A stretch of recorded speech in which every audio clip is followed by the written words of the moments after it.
vídeo anterior, conhecemos a teoria topográfica de Freud, que divide a consciência em 3 sistemas: o consciente, o pré-consciente e o inconsciente. Vimos também o que são pulsões e como elas atuam. Nesse vídeo, vamos avançar um pouco mais e conhecer a teoria estrutural de Freud, ou seja, como Freud entende a estrutura da personalidade.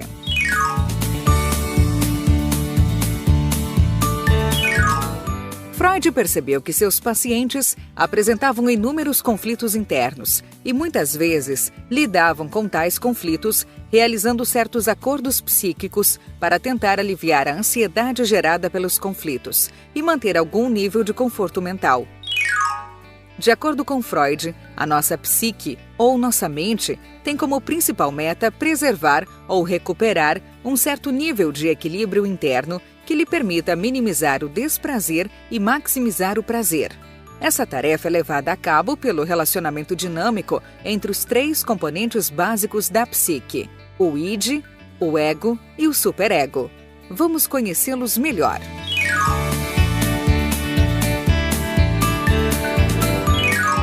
O id é a estrutura original da personalidade, por isso é caótico, desorganizado e sem forma. Todo o conteúdo do id é inconsciente. Lembra da parte mais profunda do iceberg que estudamos no vídeo anterior? Pois é, todos aqueles processos e elementos que jamais foram conscientes formam o id, essa dimensão caótica da personalidade. Dê uma olhada. Freud's notion of the unconscious is a very uniquely Freudian one. It supposes that there's actually a sort of an area of the mind that gets sealed off in the course of human development, within which tempestuous instincts are struggling for release but can't find proper release owing to this phenomenon of having been sealed off. And that's the unconscious mind.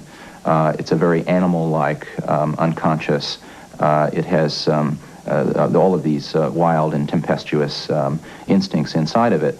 And when we speak of an unconscious behavior, that's a different sense of the word than Freud thought. Freud's was a very dynamic unconscious, and it's one that is much more plausible in the context of biological notions of his day, that unconscious was our animal evolutionary past for Freud. And in that animal evolutionary past are things that are incompatible with modern civilization. But there's no way to escape it because we are forced to inherit all of these things from the past and to repeat them.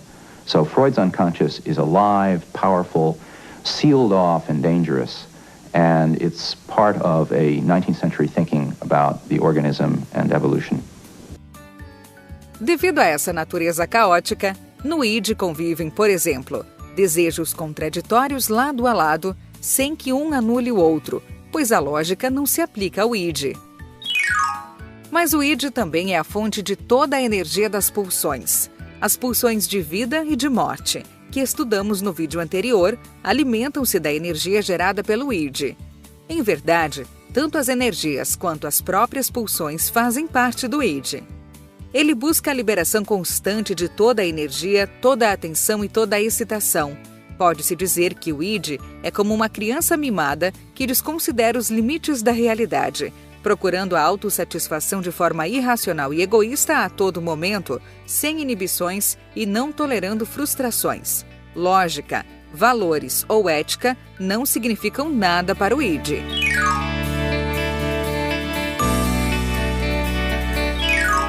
O ego é uma estrutura da personalidade que se desenvolve a partir do id, na medida em que o bebê vai tomando consciência de sua própria identidade. A função do ego é a de procurar atender e ao mesmo tempo aplacar as exigências constantes do id, preservando a saúde, a segurança e a sanidade da psique. Como o id é incapaz de lidar com a realidade externa, o ego, que é lógico e racional, cumpre essa função, fazendo o meio de campo entre o mundo interno e o mundo externo. A energia utilizada pelo ego é extraída do id.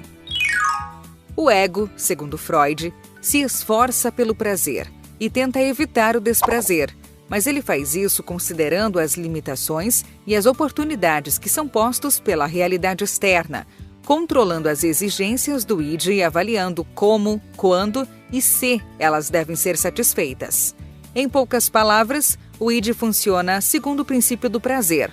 O ego funciona segundo o princípio da realidade, separando o desejo da fantasia.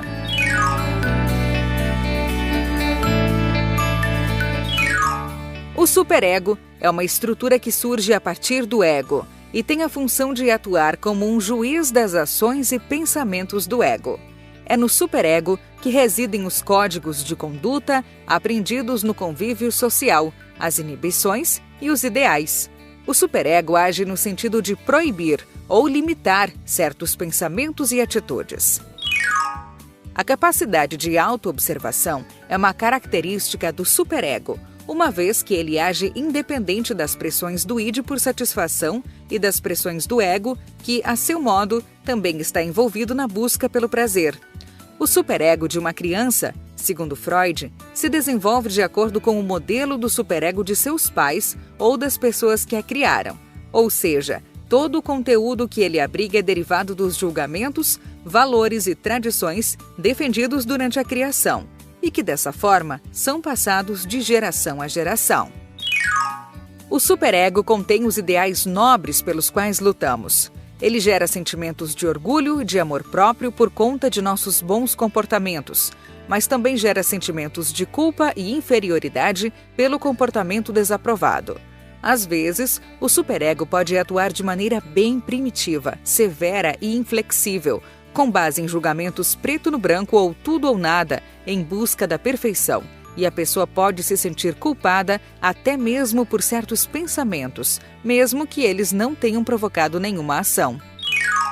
Mas o superego também pode se desenvolver no sentido da compreensão e da flexibilidade, aprendendo a perdoar a si mesmo ou aos outros quando percebe que uma agressão foi fruto de um mal-entendido ou de uma situação de extrema tensão. Resumindo, podemos comparar os 3 componentes básicos da psique à figura de um homem montando sobre um cavalo. O cavalo seria o id, impulsivo e cheio de energia. O cavaleiro seria o ego, cujo papel é o de proteger o id e de intermediar a relação entre os seus desejos e a realidade externa. Os superegos são as rédeas, que freiam, limitam ou redirecionam todo o sistema. Apesar dessa comparação, Freud considera que, muitas vezes, o id consegue sobrepujar o ego e levá-lo aonde bem quer. De fato, Freud percebe o ego como uma estrutura fraca, um joguete nas mãos do id, da realidade e do superego.